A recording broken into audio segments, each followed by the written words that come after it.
Frau Dr. Lötzsch, das aktuelle politische Geschehen hier in Deutschland, es ist zum Verrücktwerden. Keiner weiß so genau, was los ist. Frau Nahles hat jetzt vor wenigen Tagen angekündigt, sie wird zurücktreten. Wie weiter mit der Großen Koalition? Also wir als Linke denken, dass die Große Koalition ihre Gemeinsamkeiten schon lange aufgebraucht hat. Und es war ja ein Gezerre und Gewürge, überhaupt diese Koalition zustande zu bringen. Und ich beobachte, dass die SPD in einer quasi babylonischen Gefangenschaft der CDU ist. Und alle Forderungen der CDU werden von der SPD erfüllt. Und gerade in dieser komplizierten Situation ist es ja besonders absurd, dass die SPD jetzt noch Einschränkungen für Asylbewerber beschließt. Das kann niemand mehr verstehen. Ja, viel verstehen kann man es natürlich nicht, diese Lage. Also wir haben ein halbes Jahr gebraucht, bis eine Regierung stand. Jetzt steht sie, jetzt weiß irgendwie keiner so richtig. Herr Scholz meinte jetzt sowas wie, er distanziert sich bereits von der Großen Koalition. Die Linke und die AfD haben jetzt gesagt, wir wären für Neuwahlen. Warum tut man sich jetzt nicht mal zusammen? Die Frage ist ja, wer tut sich mit wem zusammen? Wir hatten ja in den vergangenen Legislaturperioden von 2009 bis 2017 gab es ja eine Mehrheit im Bundestag SPD, Grüne, Linke. Und leider ist ja verpasst worden, aus dieser Mehrheit etwas zu machen. Wir als Linke haben uns dem nie verweigert, aber das ist eine historische Chance, die ist leider vertan. Und man müsste natürlich, wenn die SPD aussteigt aus der Großen Koalition, sagen, warum sie aussteigt und vor allen Dingen, mit wem sie andere Mehrheiten gestalten will. Wie wird es dann überhaupt weitergehen? Also es gibt ja 4 Varianten. Die GroKo würde halten, es würde zu Neuwahlen kommen, eventuell wird es zu einer Minderheitsregierung kommen, das will aber keiner. Da ist dann die AfD und auch die Linke irgendwo im Weg. Das sind die 2 Parteien, wo die meisten sagen, wir können nicht. Oder es gibt Jamaika Reloaded, aber auch nur, wenn die Grünen ihre Forderungen durchsetzen können. Naja, die Grünen würden natürlich jetzt in dieser Situation überhaupt nicht in eine Jamaika-Koalition gehen. Das wäre ja auch völlig dumm von ihnen. Sie sind ja im Augenblick die kleinste Fraktion im Bundestag.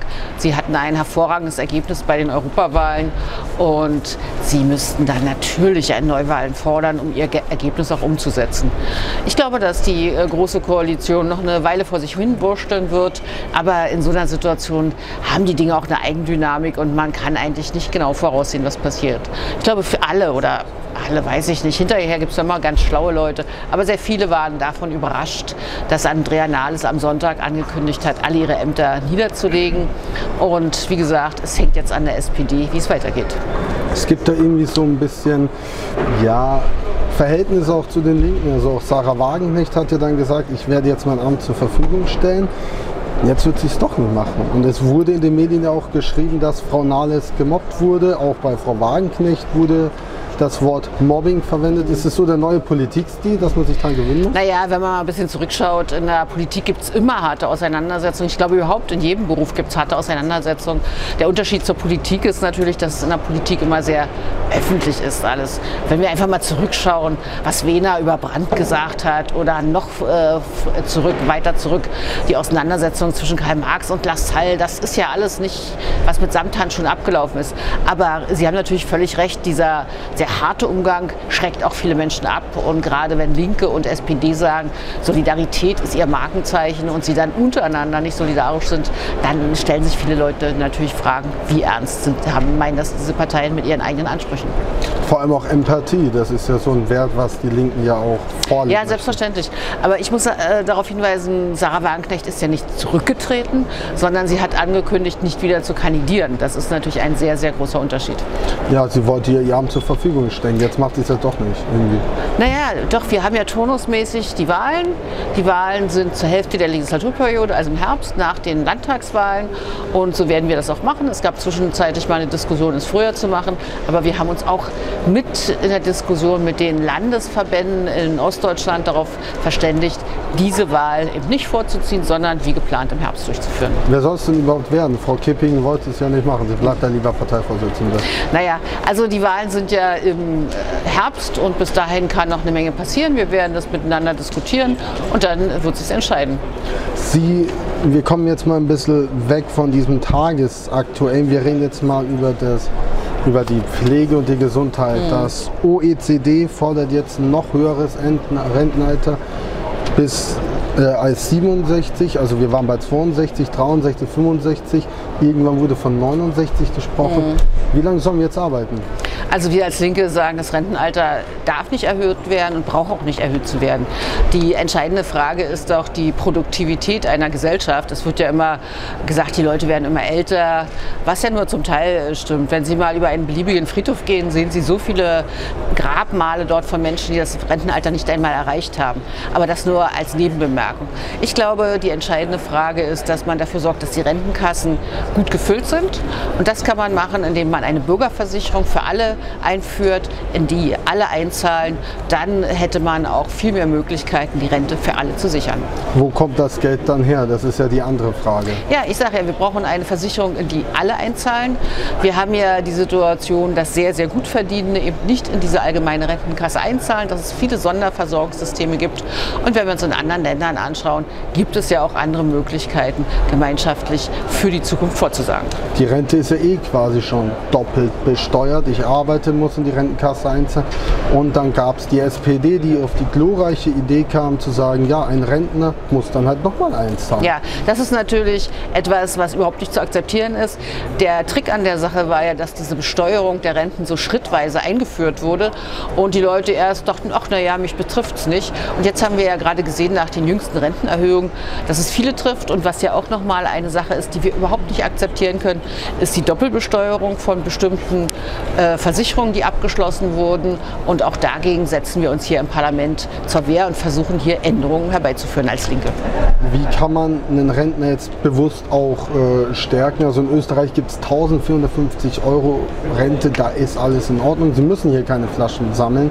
In Deutschland ist es halt leider Alltag. Also es hört sich ja gut an, aber irgendwo muss ja. Also es gibt ja unheimlich viele Menschen, deren Rente sehr niedrig ist. Über 8 Millionen Rentner haben eine gesetzliche Rente unter 800 €. Davon kann man nirgends leben. Da gibt es immer das Argument, na, die haben ja vielleicht auch andere Einkünfte. Aber die Leute, die andere Einkünfte haben, zusätzlich haben in der Regel auch eine höhere Rente. Wir wollen, dass jeder eine solidarische Mindestrente, so nennen wir als Linke das, bekommt von 1.050 €. Und wir wollen, dass diejenigen, die ein sehr hohes Einkommen haben, auch alle einzahlen und dass dadurch die Lasten auf breitere Schultern verteilt werden. Da sollen ja diese 1.050 € sollen ja jegliche Sozialleistungen und Steuern wegfallen. Also ist es ja nicht. Nein, das ist ja wieder was ganz anderes. Also es gibt ja diese Diskussion ums bedingungslose Grundeinkommen. Darum geht es bei der solidarischen Mindestrente nicht. Uns geht es darum, das Rentensystem zu erhalten und zu stärken, aber dafür zu sorgen, dass jeder im Alter von seiner Rente auch leben kann. Auch die Altenpfleger, die ja auch einen harten Beruf haben. Da möchte ich jetzt noch hinaus. Der Altenpflegeberuf, der ist ja unattraktiv. Ein Freund von mir ist Altenpfleger. Der erzählt mir jedes Mal, wie genervt er ist in der Arbeit, dass es zu wenig Leute gibt, dass er eigentlich nur am PC sitzt. Wie wollen die Pflegeberufe sind sehr schwere Berufe und wir wollen dafür sorgen, dass dort mehr Menschen arbeiten und das gelingt natürlich nur, wenn sie auch eine Perspektive in dem Beruf sehen und auch entsprechend bezahlt werden. Ich kenne zum Beispiel auch eine sogar ausgebildete Pflegefachkraft, die gesagt hat, ich steige aus dem Beruf aus, viele, und sie ist Busfahrerin geworden und hat gesagt, erstens verdient sie als Busfahrerin mehr und zweitens hat sie einen geregelten Arbeitsablauf und das sind natürlich Dinge, die wir lösen müssen, die wir auch lösen können. Und ein Schlüssel dafür ist natürlich, dass wir aus der Pflegeversicherung, die ja nur eine Teilversicherung ist, eine Vollversicherung machen und dass wir unser Steuersystem so gestalten, dass der Staat genügend Handlungsgrundlagen hat.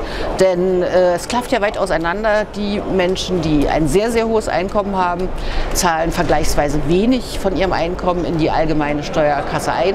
Und da wollen wir etwas ändern. Zum Abschluss würde ich jetzt noch kurz zur Organspendepflicht kommen. Ein längeres Zitat von Herrn Spahn in der Passauer Neuen Presse. Alle volljährigen Bürger gelten als potenzielle Organspender. Sie werden dreimal angeschrieben und auf diese Rechtsänderung hingewiesen. Und sie können jederzeit widersprechen. Falls das nicht zu Lebzeiten passiert, werden die Angehörigen nach dem Willen der Verstorbenen gefragt. Die Organspende bleibt eine freie und persönliche Entscheidung. Die einzige Pflicht wäre, sich Gedanken zu machen. Ich finde, ein Nein auszusprechen ist angesichts der bedrückenden Lage auch in unserer freien Gesellschaft zumutbar. Zitat Ende. Also das Problem ist ja bei der ganzen Diskussion um die Organspende, dass es da ganz unterschiedliche Vorstellungen und Meinungen gibt und die Menschen auch häufig Vorstellungen haben, dass da viele Gefährdungen mit verbunden sind. Und da gibt es ja häufig Dinge, wo man sagt, oh, warum ist dann dieses Organ an den gegangen? Wer verwaltet das dann eigentlich? Und ich glaube, eine Widerspruchslösung, wie Herr Spahn sie einführen will, hat nur Erfolg, wenn man auch die Rahmenbedingungen, also die Möglichkeiten in den Krankenhäusern, auch entsprechende ja, auch Regelungen, die jeder versteht, vorzuhalten. Nur dann kann man das machen. Die Widerspruchslösung gibt es ja in vielen Ländern Europas, aber ich glaube, es ist ganz wichtig, wirklich aufzuklären, was man darunter versteht. Also der erste Punkt ist natürlich, dass eine Organspende ja nicht von einem lebenden Menschen entnommen werden kann, sondern wirklich erst nach einem eindeutig festgestellten Tod. Und es gibt die Möglichkeit, sich dagegen auszusprechen. Es gibt die Möglichkeit, sich bewusst dafür zu entscheiden. Und wir werden demnächst im Bundestag dazu nochmal eine grundsätzliche Debatte haben, sodass auch alle die Möglichkeit haben, nochmal ihre Argumente zu überprüfen. Das ist ja sehr sensibel. Also ein junger Mensch wie ich, der macht sich ja eigentlich keine Gedanken darüber. Ja, das weiß ich nicht. Ich glaube, gerade bei sehr alten Menschen steht ja die Frage gar nicht mehr. Ab einem bestimmten Alter fällt man ja sozusagen weg als Organspender. Es ist eine Frage, die vor allen Dingen natürlich auch die Familien sich gegenseitig beantworten müssen, weil wenn man Verantwortung trägt für einen Familienangehörigen, sollte man auch schon wissen, wie er darüber gedacht hätte. Und was denken Sie darüber, über dieses Thema? Oder die Partei allgemein? Also es gibt in unserer Partei keine einheitliche Meinung dazu. Die Abgeordneten unserer Fraktion haben sich den verschiedenen Gruppen angeschlossen oder sich noch gar nicht entschieden. Tatsache ist, dass es zu wenig Menschen gibt, es gibt viele Menschen, die theoretisch bereit sind, nach ihrem Tode die Organe zu spenden, aber zu wenige haben das offiziell erklärt. Und um dieses Problem geht es, diesen Widerspruch aufzulösen.